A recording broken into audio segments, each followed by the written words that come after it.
جب سے میں نے ٹاپ 5 ریئر ڈیول فروٹس والی ویڈیو بنائی ہے تب سے مجھے بس یہ ایک ہی کامنٹ آ رہا تھا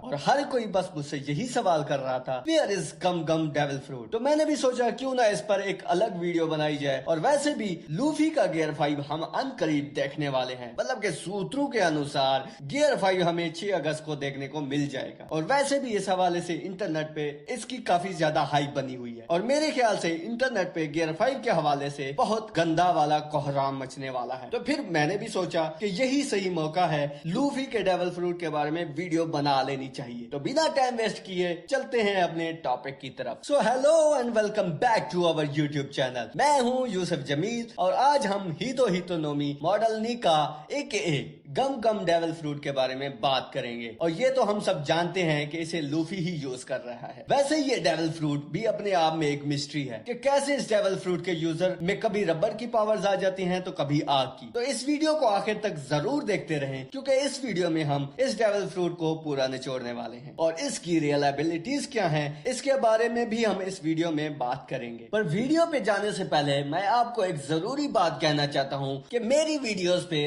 سبسکرائبر ریشو بہت ہی کم ہے اور آپ کے ایک سبسکرائب سے مجھے کافی زیادہ ہیلپ مل جائے گی. تو چینل کو سبسکرائب کرنا مت بھولیں. تو سب سے پہلے بات کر لیتے ہیں کہ اس ڈیول فروٹ کا اصل نام کیا ہے. از اٹ گومو گومو نومی اور دس از سم تھنگ ایلس. شروع میں ہمیں یہی جاننے کو ملا تھا کہ یہ ایک پیرامیشیا ٹائپ ڈیول فروٹ ہے جس میں صرف ربڑ کی پاورز ہیں اور اس ڈیول فروٹ کا یوزر اپنی باڈی کو ربڑ بنا سکتا ہے and he can stretch his body parts as rubber stretches. But آگے آنے والے ایپیسوڈز میں ہمیں یہ جاننے کو ملے گا کہ یہ ایک پیرامیشیا ٹائپ نہیں بلکہ میتھیکل زوان ٹائپ ڈیول فروٹ ہے جس کا نام ہیتو نومی ماڈل نیکا ہے. اور یہ میں اپنی پچھلی ویڈیو میں بھی بتا چکا ہوں کہ میتھیکل زوان ٹائپ ڈیول فروٹس کتنے ریئر ہیں. میتھیکل زوان ٹائپ ڈیول فروٹس کو سب سے زیادہ پاورفل ڈیول فروٹس کے طور پر مانا جاتا ہے because of their amazing powers. So back on to Luffy's powers. Luffy کی پاور صرف ربڑ تک ہی محدود نہیں بلکہ اس ڈیول فروٹ کی اویکننگ کے بعد Luffy can do much bigger things that you cannot imagine. اس ڈیول فروٹ کی پاورز کا اندازہ آپ اس بات سے لگا لیں کہ گورو سے جن کو ہم 5 ایلڈرز بھی کہتے ہیں وہ پچھلے 800 سالوں سے اس ڈیول فروٹ کو ڈھونڈنے میں لگے ہوئے تھے لیکن وہ جتنا اس کو ڈھونڈ رہے تھے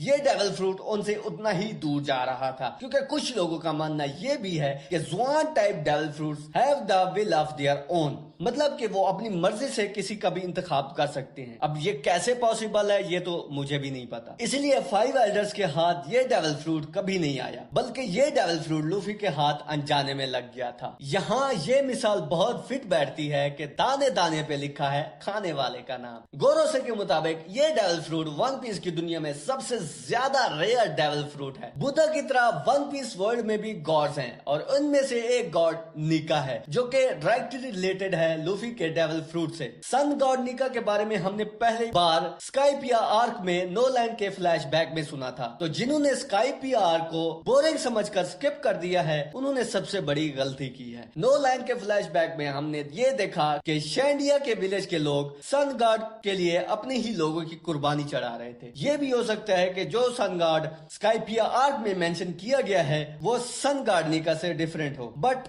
دا چانسز آر پریٹی سلم. ویسے شروع میں ہم سب کی یہی سوچ ہوتی تھی کہ لوفی کی پاور سب سے زیادہ یوز لیس ہے کہ ربڑ کیا ہی کارنامے سر انجام دے سکتا ہے, لیکن گیئر شفٹنگ کے بعد لوفی کی پاورز انہینس ہوتی چلی گئی. بٹ پھر بھی ہم نے یہ کوشچن نہیں کیا کہ how he is polling those gears, مطلب کہ گیئر شفٹنگ کے دوران اس کے پاس یہ اسٹیم کہاں سے آتی ہے. And we all know that کہ ربڑ اکیلے کبھی بھی اسٹیم پیدا نہیں کر سکتا اور ڈیول فروٹس کی اویکننگ سے پہلے لوفی نے کئی بار فائر پنچز بھی مارے ہیں جس طرح ریڈ ہاک اور ریڈ راک وغیرہ. سن گاڈ نیکا سے ڈائریکٹلی ریلیٹڈ ہونے کی وجہ سے Luffy also got fire powers. اس ڈیول فروٹ کی پاور صرف یہیں تک منجمد نہیں ہے, کچھ کا ماننا یہ بھی ہے کہ اس ڈیول فروٹ کی پاورز کی کوئی لمٹ نہیں ہے and it depends upon the users imagination, مطلب کہ لوفی اپنے جسم کو صرف ربڑ میں ہی نہیں ڈال سکتا بلکہ اپنی خواہش کے اظہار کے ذریعے لوفی اپنے جسم کو کسی بھی چیز میں ٹرانسفارم کر سکتا ہے. It only depends upon his imagination اور اسی وجہ وجہ سے ہی یہ ون پیس کی دنیا میں سب سے زیادہ اوور پاور ڈیول فروٹ ہے۔ ویسے ہم میں سے اکثر لوگ یہ تو جانتے ہی ہوں گے کہ یہ ڈیول فروٹ 800 سال پہلے جوائے بوائے کے یوز میں تھا، اور ہم اس ویڈیو میں جوائے بوائے کے بارے میں بھی ذکر کریں گے، پر اس سے پہلے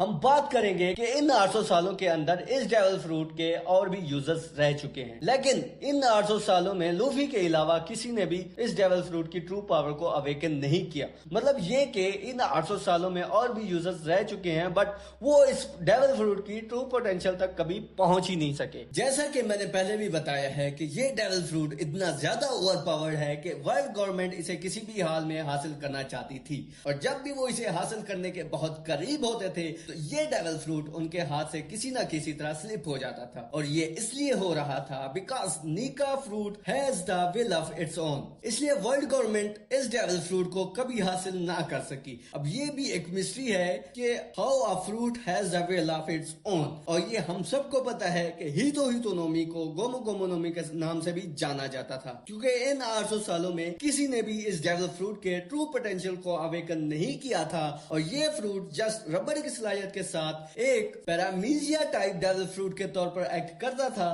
تو ورلڈ گورنمنٹ نے بھی اس ڈیول فروٹ کے سارے ہسٹوریکل ریکارڈز کو چینج کر کے اس کا نام اور اس کی کلاسیفیکیشن کو بھی چینج کر دیا، تاکہ کسی کو بھی اس ڈیول فروٹ کی ٹرو پاورز کے بارے میں پتا نہ چل سکے۔ ورلڈ گورنمنٹ کی یہی سوچ تھی کہ اگر وہ اس ڈیول فروٹ کو حاصل نہیں کر سکتے تو وہ اس کی ٹرو آئیڈینٹیفیکیشن کو تو ضرور چھپا سکتے ہیں، اور ورلڈ گورنمنٹ کو یہ بھی اندازہ تھا کہ جوائے بوائے کے بعد اس ڈیول فروٹ کے اور بھی یوزرز تھے، بٹ وہ اس ڈیول فروٹ کے ٹرو پوٹینشیل تک کبھی پہنچ ہی نہیں پا رہے تھے۔ مطلب کہ یہ کہ ان یوزرز نے کبھی اس ڈیول فروٹ کی ٹرو پاورز کو اویکن ہی نہیں کیا تھا، اور جیسے ہی کوئی بندہ اس ڈیول فروٹ کو یوز کرتا تو یہ ڈیول فروٹ پیرامیزیا ٹائپ ہی ایکٹ کرتا تھا، مطلب کہ اس بندے کو صرف ربر پاورز ہی ملتی تھی، اور جیسے ہی یوزر مر جاتا تو یہ ڈیول فروٹ ری انکارنیٹ ہو جاتا، اور یہ سائیکل اسی طرح ہی چلتا رہتا، اور اسی بیس پر ورلڈ گورنمنٹ بھی پرسکون ہو گئی کہ اب یہ اسی طرح ہی چلتا رہے گا، and this devil fruit will act like Paramecia, اور اسی وجہ سے ہی ورلڈ گورنمنٹ لوفی کے بارے میں بھی بے فکر ہو گئی اور لوفی کو چیز کرنے میں اپنی محنت ضائع نہیں کی۔ اور ویسے بھی 800 سالوں میں کسی نے بھی اس ڈیول فروٹ کو اویکن نہیں کیا تھا، تو اسی وجہ سے ہی ورلڈ گورنمنٹ بے فکری میں تھی کہ اب بھی ایسا کچھ نہیں ہونے والا۔ لوفی سے کچھ پہلے بھی یہ ڈیول فروٹ کسی کے یوز میں تھا، اور یہ کوئی اور نہیں بلکہ ایس کی ماں پورتگاس ڈی روج ہی ہے، جو کہ پائریٹ کنگ گولڈی راجر کی بیوی ہے۔ ہم روج کے بارے میں بہت کم ہی جانتے ہیں، لیکن پائریٹ کنگ گولڈی راجر کے ایگزیکیوشن کے ٹائم روج 5 منتھس پریگننٹ تھی، اور اس بارے میں سائفر پول کو کسی نہ کسی طرح پتا چل ہی گیا تھا کہ گولڈی راجر کی اولاد اس دنیا میں آنے والی ہے، بٹ ورلڈ گورنمنٹ یہ نہیں چاہتی تھی کہ راجر کی کوئی بھی اولاد اس دنیا میں آئے اور وہ بھی اپنے باپ کی طرح پائریٹس کو بڑھاوا دے، اس لیے ورلڈ گورنمنٹ نے اس بچے کو ڈھونڈنے کے لیے اپنے ریسورسز کو بڑھا دیا، لیکن ورلڈ گورنمنٹ راجر کے بیٹے تک کبھی پہنچ ہی نہیں سکی، کیونکہ روج 9 مہینے پریگننٹ ہی نہیں رہی بلکہ وہ 20 مہینے تک پریگننٹ رہی تھی۔ اب ریئل ورلڈ میں بایولوجیکلی یہ پاسبل ہی نہیں ہے کہ کوئی عورت اتنے عرصے تک پریگننٹ رہ سکے، کیونکہ اتنے عرصے تک پریگننٹ رہنے کی وجہ سے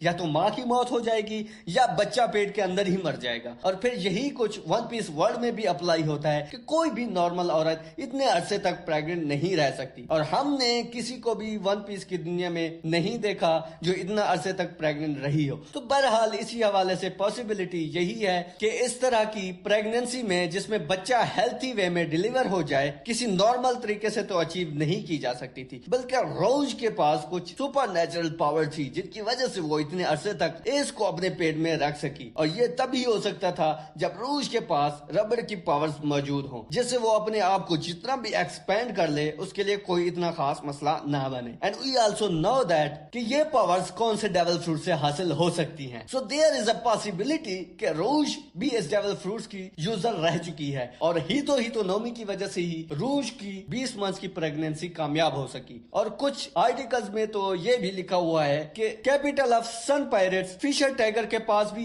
اس ڈیول فروٹ کی پاورز تھیں جب اس نے میریجوس پر اکیلے ہی دھاوا بولا تھا اور وہاں سے کافی غلاموں کو آزاد کرایا تھا،